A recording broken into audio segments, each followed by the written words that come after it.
So the lady starts to cry. It's an anti-climax to what she had expected. Jesus was watching her from wherever he was, not from heaven, but from this earth. You see, this tomb was a privately owned property belonging to Joseph of Arimathea, a secret disciple of Jesus, a very rich, influential Jew who could afford to carve out of a rock a big roomy chamber, which according to Jim Bishop, a Christian authority, he says it was 5 feet wide by 7 feet high by 15 feet deep with a ledge or ledges inside. Around that tomb was his vegetable garden. Now don't tell me that this Jew was so generous, he was planting vegetables 5 miles out of town for other people, sheep and goats to graze upon. I know Jews don't do that. No Christians, no Muslims will do silly things like that. He must have got his gardener's quarters, people to look after his garden, and perhaps his country home where he went during the weekend for his holidays with his family. Jesus is there. He sees this woman. He knows who she is. And he comes up to her. And he says, Fro, warom vienye, visukie. He says, woman, why weepest thou? Whom seekest thou? I'm asking, doesn't he know? Why does he ask such a silly question? He knows that she's looking for him. And he knows she's disappointed, she's crying. Why does he ask such a silly question? I said, no, it's not a silly question. Actually, he's pulling her leg, metaphorically. He's still got the sense of humor. He says, Fro, warom vienye, visukie. Say het gedink, the detainer was.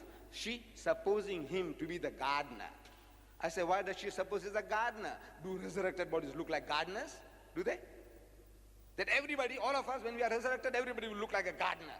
So the wife can't make out her husband. She doesn't know the difference between the husband and the son-in-law. She's confused. And her grandfather and her father, everybody is the same. All gardeners. No. The resurrected body will be you yourself. Everybody will recognize you.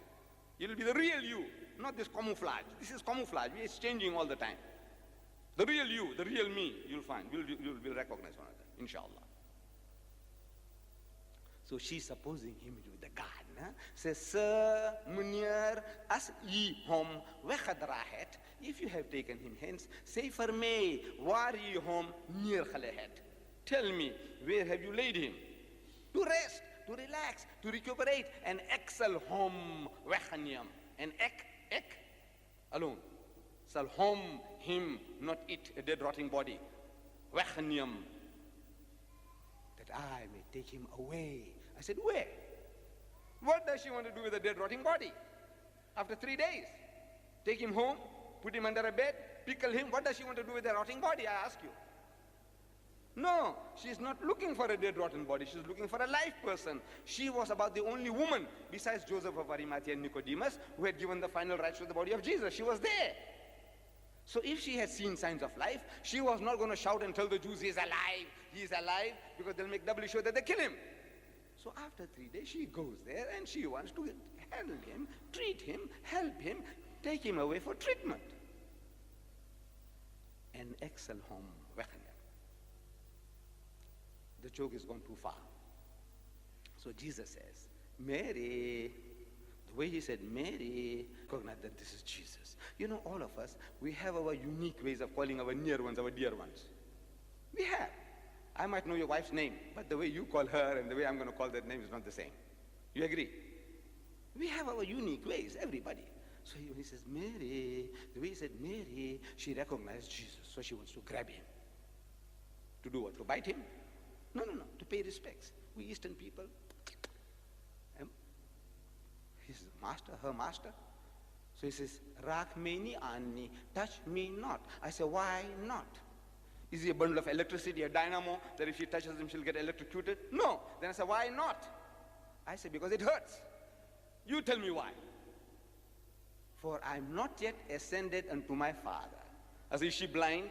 Can't she see the man is standing there beside her? What does it mean I'm not gone up when he's here? I say, in the language of the Jew, in the idiom of the Jew, he's saying, I am not dead yet.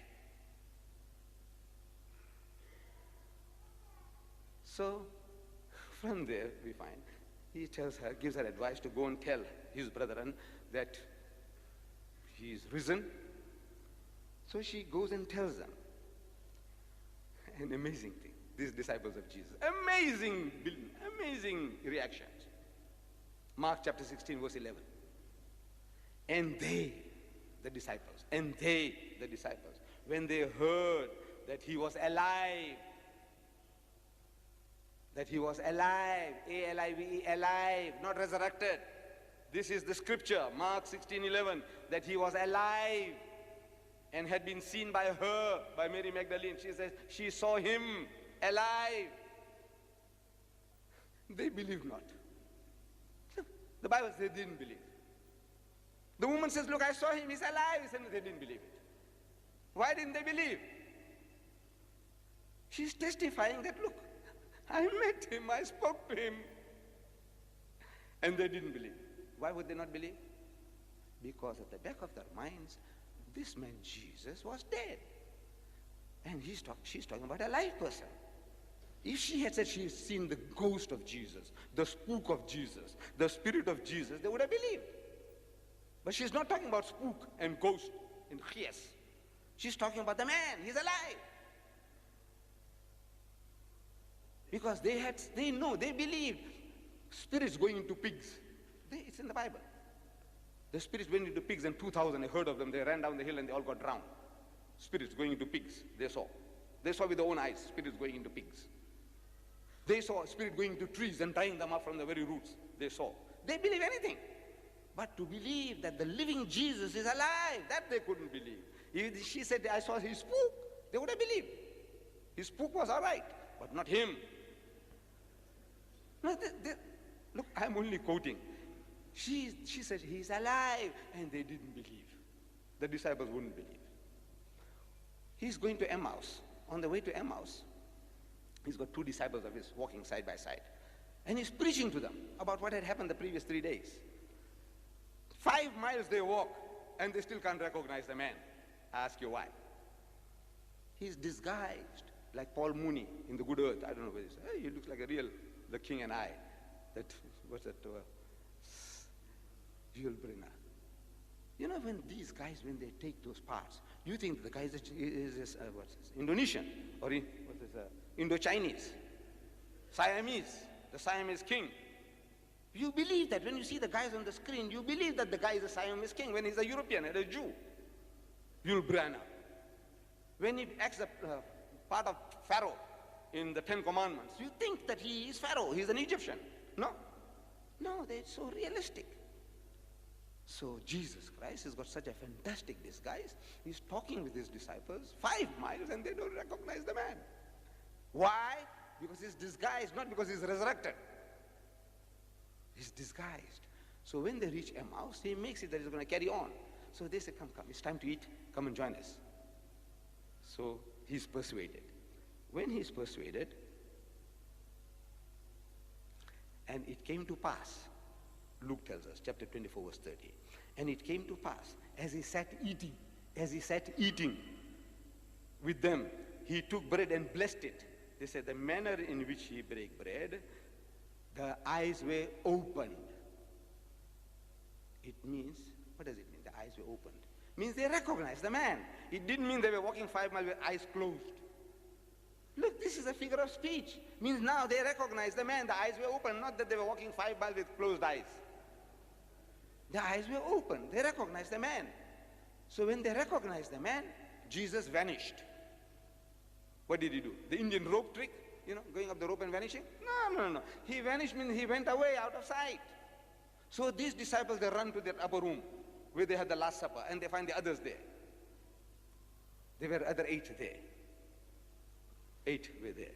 And they go and tell them, say, you know, Jesus, he was with us and he sat down to eat. And you know, the way he was breaking bread and the way he was blessing it. Like we say, Bismillah. They say, Baruch ata Adonai Eloheinu malach haolam hamotzi lacham min haaretz. This is the Hebrew way of saying Bismillahir Rahmanir Rahim. Get started. So the way he said it, they recognized that this is Jesus. So he vanished. He said, man, these guys now are in danger. They might go and tell everybody and I get into trouble. So they run to that upper room. They're telling them, say, Jesus, he's there. He was with us. And they say, I can't believe. And they said, we can't believe. And in came Jesus. Some said he stood in the midst, like that vanishing trick.